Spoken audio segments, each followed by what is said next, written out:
Welcome back to our weekly walkthrough, where we bring the above, below, and talk about the transits you should know. So we are in our week of March 16th through the 22nd, 2026. This week brings us more eventful astrology. I know everybody loves when we say that now because the transits have just been so great. For my literalists out there, that's sarcasm. All right, vibe this week. Eight of Swords reversed. And this particular Eight of Swords gives us our little spider friend holding a bunch of weapons, strung up by a thread, and entangled in it, and just this reminder that we're the ones who can cut ourselves free. We're the ones who can cultivate that internal sense of liberation and externalize it. But we have to get through all the stuff spinning up here that says we can't do any of that. It's not going to work that way. Like, all of this is too complicated. How could we ever? And the answer is we do it by doing it. Like, we're moving into increasingly fire and air territory, which is increasingly just do it territory. And I used to hate that phrase, but we kind of got to make our peace with it because it's a now or never situation. That's not to say like this week is that high stakes, but there is some stuff. So let's get into it. Because, you know, our big events are the new moon and the Aries ingress chart that also happens to be Mercury stationing direct. So, Monday, we have our little friends here on the Six of Coins, and that's all about reciprocity. It's all about who is giving, who is receiving, what is the dynamic, is there power over in the exchange. There often is when we see the Six of Coins. Like, it's not a one-for-one thing like our Two of Cups action. It's more about like someone who has more is giving to someone who has less.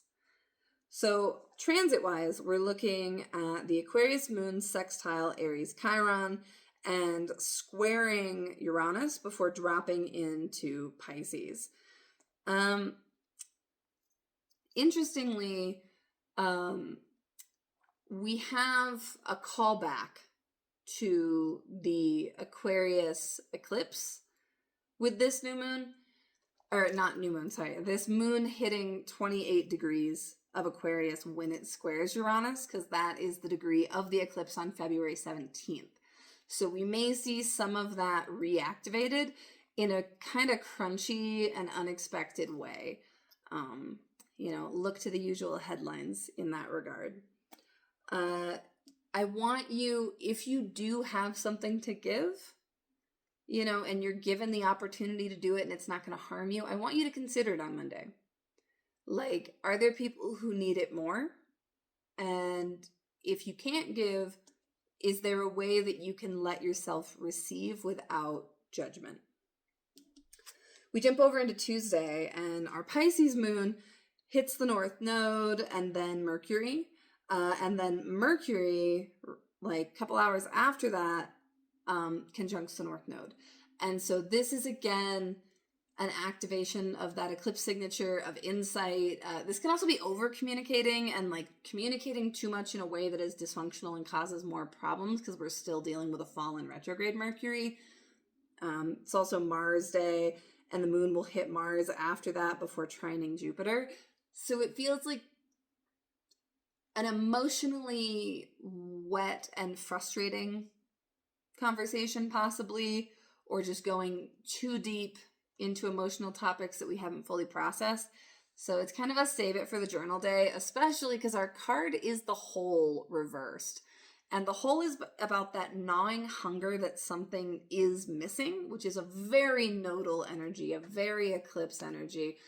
It's like we need more, but we can't see or name it. And with that reversal, digging into that is not going to help. Like, going into the abyss on Tuesday isn't going to serve. You can acknowledge it, you can make note of it, but don't stare too long. Wednesday, we get a really interesting new moon. So it takes place at 7:23 p.m. Mountain Time. And we have Venus square Jupiter at 15 degrees of Aries and Cancer, respectively. The sun will sextile Uranus, as will the moon, in that eclipse signature, like all really tight together. Before the moon at 9:02 p.m. moves into Aries. So this is right at the end of the sign, right at the end of Pisces. We've had a lot of the new moons at 28 degrees in this particular lunar cycle we're in. And with that, I find that Jupiter-Venus squares can be too much of a good thing, or like demanding more than you're actually equipped to handle. They can be fun, but putting in pre-existing limits will be helpful, especially in the morning. And like, don't get so enthusiastic you say yes to everything, and allowing yourself more reflective time to go deep will really be beneficial, because we have our 7 of Cups for this. And this one is particularly, she's sitting there dreaming of different selves and different lives. Like, who could she be if she let herself? She's also hydrating.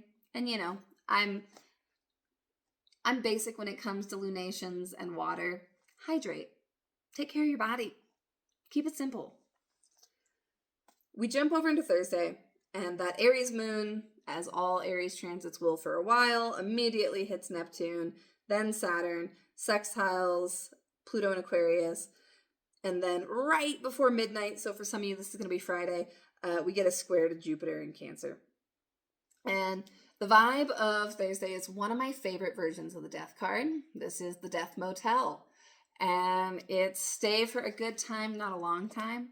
But it's about those little changes that you can make every day that add up. These are our Lego bricks. These are, if you add one here, and then tomorrow add one here, and then here and here and here, and then eventually we get like some crazy architecture, get a Lego orchid or something. So it's just about the commitment to the little stuff, to the small transitions instead of that big transitional work, and to recognizing that we're going to be in this for a while. Then Friday is when we get our next really big news. The moon will hit Venus, and then this part concerns me, goes void of course for 21 hours. And the reason it concerns me is because the moon is void when the sun ingresses into Aries. And that's kind of the start of our astrological season, is the Aries ingress chart. And void of course moons often don't come to fruition. So it has me a little concerned, particularly because, Aries ingress chart is 8:45 a.m. Mountain Time. And then at 1:32 p.m., we get Mercury stationing direct, which is also very liminal. Moon hits Chiron. And speaking of liminality, we are back in the alleyway. This is kind of a, like, are we coming or going energy? And it makes a lot of sense because as soon as the sun hits Aries, it's already an orb of Saturn and Neptune very tightly, which brings us over into Saturday, where we do get our exalted Taurus moon right after midnight, but a square to Pluto, sextile to Mercury and the North Node, and then Mars trines Jupiter, which again actually doesn't feel great for me. And we have rewritten history reversed, and this feels like another move to defend and change the narrative, to pretend that things didn't happen the way they did. Like, this feels like grabbing and trying to control the story. And it's got me a little concerned. Like Saturn and Neptune both sap the sun's vitality. So even though the sun has more dignity in Aries, being exalted there, like Friday through Sunday, we're really feeling like why isn't this bringing the energy back as much as it should? It's almost like we get the wind and then we run and then we're immediately out of breath. This is more like sprinting energy instead of the marathon that we were hoping we'd get. And speaking of that, Sunday we have the moon sextile Jupiter, and then like Taurus moon sextile Jupiter in Cancer, and then sextile Mars in Pisces. And then we get the actual Sun-Neptune conjunction and the Moon-Uranus conjunction. And we have the 8 of Wands reversed. And this just feels like, don't trust the messages or communication breakdowns, maybe in a more technical sense, seizing control of communication kind of vibes. So just be careful this week and let me know what you think in the comments. We'll make it through as we always